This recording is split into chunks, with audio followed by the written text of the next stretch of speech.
Assalamualaikum warahmatullahi wabarakatuh. Alhamdulillahi rabbil alamin. Hamdan yu'afi ni'amahu wa yukafi majidah. Ya Rabbana kama yanbaghi li jalali wajhika wa 'azimi sultanik. Allahumma salli ala sayyidina Muhammad wa ala alihi wa ashabihi ajma'in. Amma ba'd. Ihwafillah, dimanapun kita berada, alhamdulillah kita dipertemukan dalam waktu ini. Mudah-mudahan kita dalam berkah dan rahmat Allah Subhanahu wa taala. Mudah-mudahan kita selalu dalam keistiqomahan beribadah kepada Allah Subhanahu wa taala. Ihwah,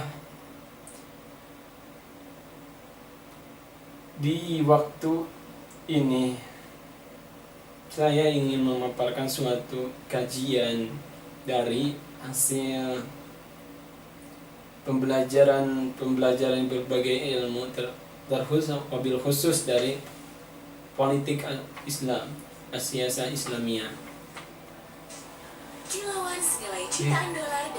Banyak pertanyaan-pertanyaan yang perlu wajib untuk dijawab. Nah, mudah-mudahan jawaban dan pertanyaan ini dapat menambahkan manfaat untuk kita semua.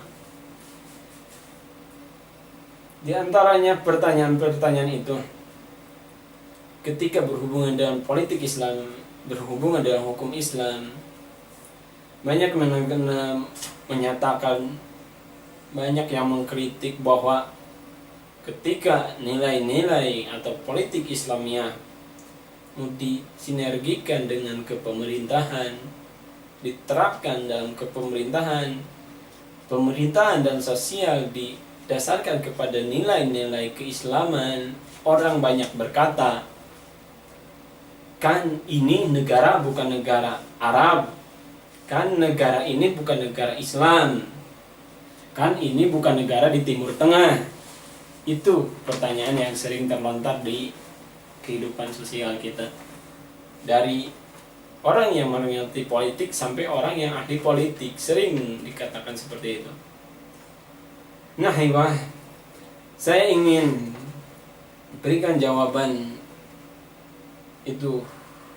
Yang pertama, memang benar negara ini bukan negara Arab, dan memang kita bukan orang Arab, dan letak Indonesia memang bukan di Arab. Yang kedua, negara kita memang bukan negara Islam, karena Islam bukan negara. Islam adalah aturan hidup.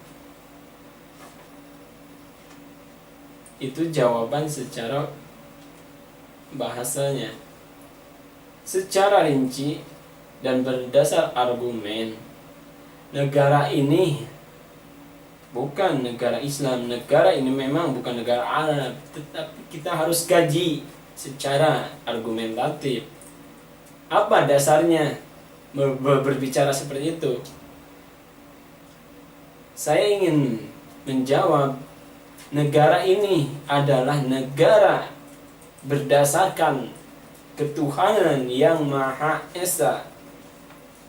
Tuhan yang Maha Esa, Tuhan yang mana yang mengakui bahwa Tuhan itu yang Maha Esa? Tuhan yang mana yang mengakui bahwa Tuhan itu yang tunggal? Tuhan yang mana yang mengakui bahwa tiada Tuhan selain Allah, tiada Tuhan yang wajib disembah selain Allah dan bermakna tunggal? Coba Anda cek setiap agama-agama, apa ada yang mengakui bahwa Tuhan itu Maha Esa, tunggal, tidak berbilang, tidak berbagi? Silakan Anda cek. Sampai habis umur Anda tidak akan menemukan.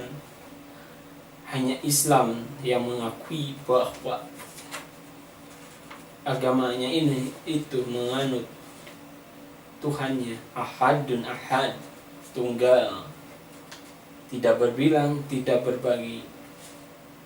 Itu tertera dalam dasar negara kita, pasal 29 ayat 1 yang bunyinya tadi. Yang kedua, dalam Pancasila, yang pertama tertera ketuhanan yang Maha Esa. Sekarang kita hubungkan dengan pertanyaan tadi. Negara ini bukan negara Arab, negara ini bukan negara Islam. Kita hubungkan, ini jawaban secara dasar argumentatif jawaban ini. Ketuhanan yang Maha Esa, Tuhan yang mana? Tadi sudah dijelaskan. Jadi negara ini diutamakan ini atas ketuhanan yang Maha Esa, bukan atas kesetanan yang luar biasa. Negara ini bukan negara Islam, tetapi negara ini bukan negara setan.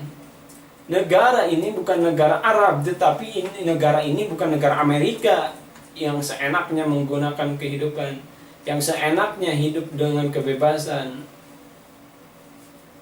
mengusung liberalisme, kebebasan dalam berperilaku. Tidak, saudara.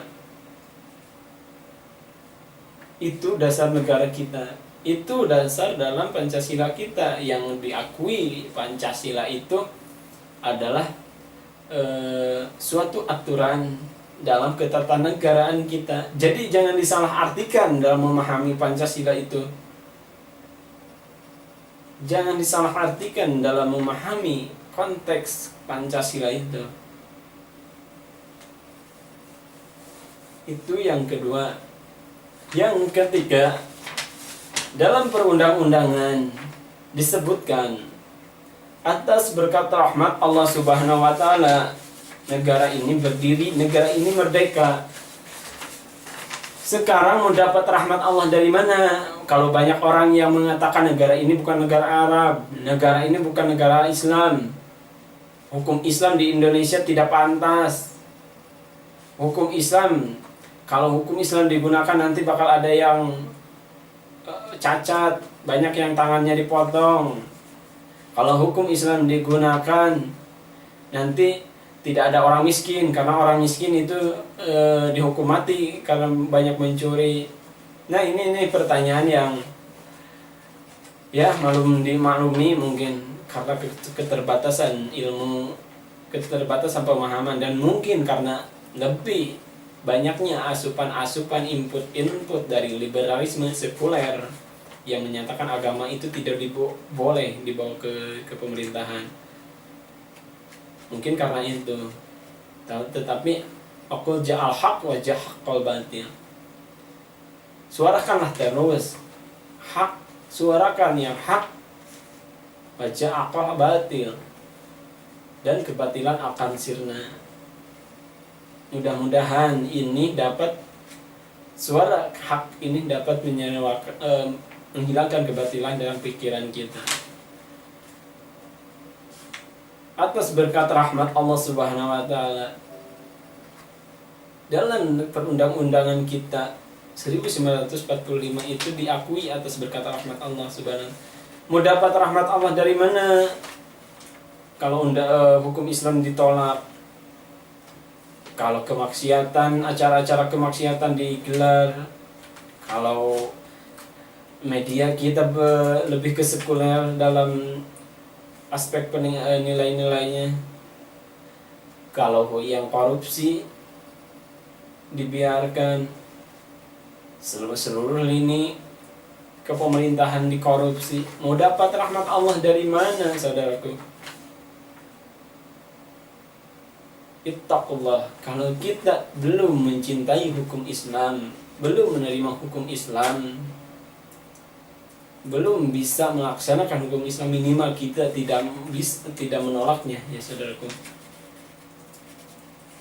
Tidak menolaknya, karena berat bila mana kita menolak. Itu kafir. Saya dah tahu dari mana? Tahu dari Allah. Tahu dari Allah melalui Nabi Muhammad, dan dari Nabi Muhammad disampaikan kepada umatnya, termasuk kepada kita. Dalam surah Al-Maidah, barang siapa yang menolak hukum Allah, maka orang itu disebut kafir, fasik, munafik. Ittaqullah, saudaraku. Ittaqullah, saudaraku. Dari berbagai Islam, ormas yang taat, tidak pun yang taat, minimal kita cinta. kita tidak menolaknya walaupun kita belum bisa melaksanakannya. Itulah jawaban sebagian dari pertanyaan-pertanyaan yang tadi disebut. Mudah-mudahan pembicaraan singkat ini, nasihat, saling nasihatin dalam waktu singkat ini dapat bermanfaat bagi kita semua. Mudah-mudahan kita dapat rahmat dan hidayah Allah Subhanahu wa taala, istiqomah dalam ibadah. Mudah-mudahan kita dipersatukan dalam kesatuan dalam keimanan kepada Allah Subhanahu wa taala. Mudah-mudahan kelak segera Allah hadirkan untuk kita pemimpin yang hanya takut dan kepada Allah dan menegakkan hukum Allah. Mudah-mudahan kita dipersatukan dalam para mujahidin yang sering difitnah sebagai teroris. Padahal mereka itu adalah teroris bagi setan-setan yang menggeronggongi umat Islam. Teroris, mereka disebut teroris di dunia, tapi di akhirat mereka adalah waliullah. Di mata Allah mereka adalah walinya. Subhanallah. Billahi taufiq wal hidayah. Wassalamualaikum warahmatullahi wabarakatuh.